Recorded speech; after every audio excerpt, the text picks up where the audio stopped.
to Coastal? Well, we're very fortunate to have played as well as we played last week. Very fortunate to get our first victory of the season.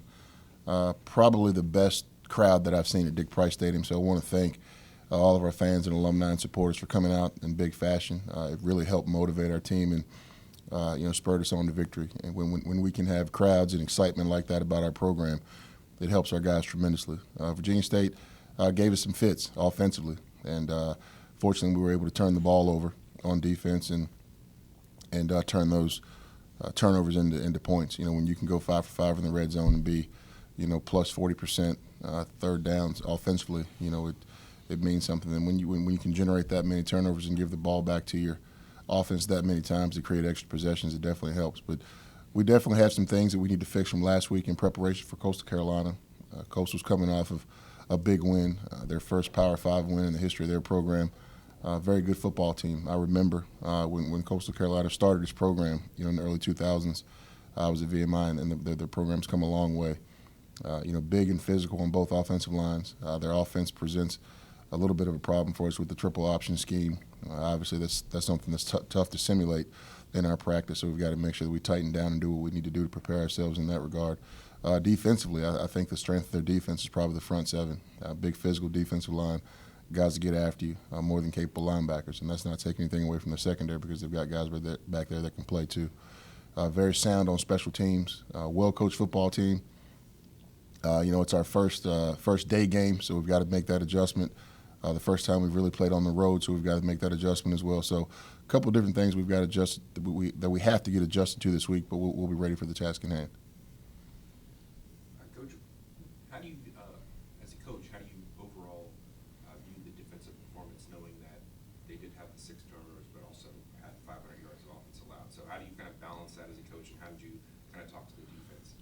Well, we stayed positive with the defense because I was taught years ago that no one turns the ball over by themselves. If somebody fumbles a ball, it's usually someone that strips the ball. If there's an interception, it's probably the result of some type of pressure. But we don't want to give up 500 yards of offense to anybody. And there are some things that we didn't do in the pass game, and obviously things that we didn't do in the run game. Some of the yards were given up at a point in the game where we were taking some of the starters out of the game, and that's not to take anything away from Virginia State, but they definitely had us off balance at times on offense, and we were very fortunate to get the turnovers. But our guys know that we can't expect 6 turnovers every week, to bail us out of some of those drives that those guys run, because I think 2 or 3 were in the red zone, and we've got to play tougher in between the 20 so that we don't get people in red zone situations. So you mentioned they use a triple option offense. I imagine the fact that you guys have a lot of veterans in the defense is going to help, because obviously discipline is such a key thing in defending triple option. So do you think that experience will help you guys? Well, I would hope so, but again, it's very tough to simulate, and they're not wholesale triple option, but they have some triple option tendencies that you definitely have to practice for. And if you look at what they've done, you really don't know what to expect from them, because they threw the ball, I think, 47 times in the first game and threw it 14 in game 2. I think they ran the ball wholesale against Kansas, so it's kind of a two-headed monster that we have to be prepared for. Brandon, what have you seen so far in film from their first 2 games? What have you seen from their receivers and their passing attack? Receivers are pretty consistent during their run plays. They're always working the corner, seeing what they can get from them, seeing what type of looks that they can go back and give the coach. Maybe they can run some routes off of that. They run pretty basic route concepts due to them not passing the ball as much from the Kansas game that we saw.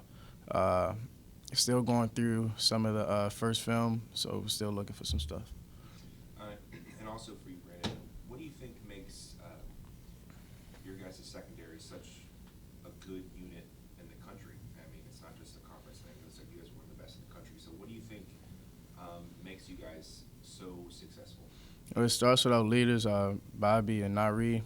They kind of brought me and Chevalier in, took us under their wing, and taught us a lot of things that we didn't know last year when we were behind JT and Aaron. So it's a humbling experience playing with those guys, because I know they have the ability to play at the next level, and just taking everything they say to consideration and just following their lead. And Booty, what have you seen in film for Coastal's defense?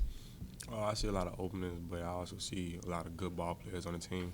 Like Coach Scott said, their front seven, not taking anything away from safeties, DBs, or anything, but their front seven is definitely going to be the key factor. Yeah, what things do you think you'd be able to exploit? Still studying the film. Haven't really got all of it down packed yet, but come Saturday, I'll be fine. That's a great answer. That's a veteran answer. No question. Coach, what are your thoughts on these type of games against FBS teams? I don't do the scheduling. I just play. It gives us an opportunity to compete at a higher level. It gives us preparation. We'll know who we are, by the time we get into conference play. And I think at our level, at an institution like ours, it's just something that we have to do. I don't think that it's something that we necessarily want to do, but it's something that we do and we embrace it. It's an opportunity for us to go out and win games. The first FBS game we played well, but we didn't play well enough to win, and our goal is to try to win this one. And Coach, I've talked to you about Pootie's development kind of more on a surface level, but I wanted to go into a little bit more detail. What have you seen as far as like how his reads are coming along? It's like is he reading the third and fourth receiver in the playbook, stuff like that? How is that coming along? Well, the only thing Pootie has to do is make good decisions. He's a playmaker, and sometimes being a playmaker can get you into a jam. And I think there were times a year ago that he tried to force the ball certain places that the ball shouldn't go instead of playing the next snap. And I think the evolution of Pootie, if you say, has been he's taking what's there, and he's going to make plays with his legs. And if he can continue to just have the game slow down for him and make good decisions with the football, he'll continue to get better. He battled through a ton of adversity. We got a lot of advice on our quarterback situation last year, be it warranted or not, but we stuck with him, and I think that's paid off for him based on the way he's played the first 2 weeks. Yeah, Booty, I don't know if I've really ever asked about your personality. How does that type of stuff affect you when you know people are questioning you? Is that something that you really take and motivates you, or do you just tune it out completely? I wouldn't say I tune it out because obviously I hear it, but I just really try just not to deal with it. I mean, he say, she say. Yeah, Coach, what have you seen from Pootie's leadership and his personality this year? He's more vocal. I think, he's a junior now, and when he got here, he was an 18-year-old freshman just trying to find his way. And there were some older established guys on the team, and now he's one of those established guys. And, he communicates with the backs and the receivers and the offensive linemen and just kind of keeping guys in check. And it's good, when you can have players get after each other so that the coaches aren't always, the guys getting after them. And I think our entire team has done a much better job of trying to help and lead each other and also being willing to listen to the criticism. So I think he's one of the guys, along with Aaron Savage, along with Nigel Chavis and Bobby Price that have given us a leadership group that we haven't had in years past. What do you think are one or two things that people don't tend to notice about Pootie's performance week in, week out that leads to his success? He's unflappable. He makes mistakes and he comes back and he keeps playing. We threw an interception early in the Old Dominion game, and he bounced back and threw a touchdown 2 drives later. I think his ability to just continue to play and not be down on himself, and he's a lot better athlete than people give him credit for. He's run the ball. He's run the ball very well, and obviously if you're running the ball 12, 15 times a game, you've got to be a pretty tough kid, and I think he exhibits that on a week-in, week-out basis. What have you seen from Brandon this year in his development? I think it's kind of the wholesale thing for our team has been maturation. Brandon's a film guy. He's a guy that studies tape on a daily basis. He knows what our opponents are doing. He peeks his head out of the back of the defensive coordinator's office and hey, here's what I'm seeing. And I think he's got a very cerebral approach to the game, and he's very talented physically, on the field. And a lot of people think that he won't tackle because of his slight build, but he doesn't mind sticking his nose in there. And I'd take him one-on-one against most of the receivers in the country. What can you say about Brandon's personality? What's he like? Because obviously we talk about his brother and how his brother is. How's Brandon? He's very laid back. He's as competitive as the day is long, and I think that's when you're a little brother, you get that. So he's very competitive, but he's very laid back. He does a great job in the classroom. He's what you want the corners to be. Obviously corners get beat, and he gets beat and makes mistakes, but he bounces back to the next play. And I think you've got to have a short memory playing that position. And he does a great job in that regard. Brandon, how many picks have you got off Pootie in practice? One maybe. Still working on that.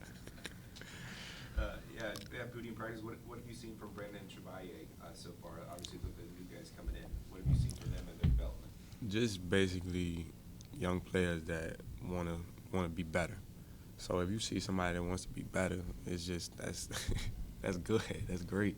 So I definitely have much love for them two, especially this one right here. He doesn't know it, but I definitely look up to him more.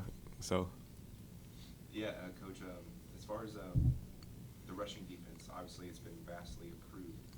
Um, Besides the four down front, because that's kind of like the surface level, what do you think has made you guys so much improved in that area? I think it's personnel. I mean, it comes down to anything, whether it's 3 down, 4 down, whatever. It comes down to the people. Chris Myers and Deshaun Dixon are very capable. Big physical kids playing defensive end. Tavian Blackwell and Kyron Speller. Josh Bryant. Remy Feltz. We've got guys. We can play 7 or 8 guys inside where we never had that ability before. And when you can rotate guys and keep guys fresh, and and it also doesn't hurt. That they're big, physical. 200, 275, 280 pound plus kids, and they're all athletic and can run. So you don't have big slugs in the middle, and they give you, they give you an advantage in the run and the pass game. And Pooty, I do want to ask about the offensive line. So I want to ask how nice it's been for you just to kind of sit back and have time and knowing that they're guys that have been here for a couple years now and they've had a continuity there. So what can you say about the O-line and how they've helped you this season? we have our ups and downs. Bad practice, good practice, but it's like a bond that we have that I have with each alignment. So it's just like if I see somebody mess up, I can't really let them be down on themselves. So it's just like hop on them. Then that's it. After that, let's go. You can't really sit in the past with anything. So it's just like we have a relationship where we're able to move on. So just having that memory, that short memory, that helps out a lot because they have really can't really explain it, but yeah, we have definitely a good relationship. Coach, has DK been able to give you insight at all? We really don't ask those guys. I mean, I think it's tough, on a kid when he transfers into a situation to ask him questions and put him in that situation because obviously he cares about kids and coaches on that team. So, he knows the personnel and he has his own personal feelings on the personnel, and I'm sure he shared it with his teammates. But as a coaching staff, that's not something that we do. I'm sure the guys have talked about, hey, this is the best corner, that's the best corner. But, DK was, there for a short period of time, and obviously they were in transition when he was there. So we've just focused on getting DK ready to play against Coastal versus, having DK give us the Coastal Scouting report. And through the first 2 games, are there any guys that are kind of like depth guys or guys on special teams that have done well for the first 2 games that you want to give a shout out to? We're fortunate that we're probably playing more people than we've ever played. We've got rotations on the offensive line. We're playing 6 wideouts. Where you've had the opportunity to see Tremaine Talbot come in, Vinny Jarvis come in. Tyler McElhaney's in a rotation with Justin Smith. Defensive line wise, as I said, we're rotating. 7 or 8 guys there. One young man that's been great for us on special teams is Trayshawn Smith. You probably never see him, never recognize him, but he's the one flying down on kickoff, making a ton of plays on a week in and week out basis. And it's just that we've got more football players that we can play in games. We can actually take Nigel Chavis off the kickoff team for a snap if we want to and not have it kill us. So, we've got a ton of guys that are playing in games now, and that's what's given us the opportunity to be more competitive because we're a little bit more fresh when we get to the fourth quarter. All right. Any other questions, gentlemen? Thank you for coming in.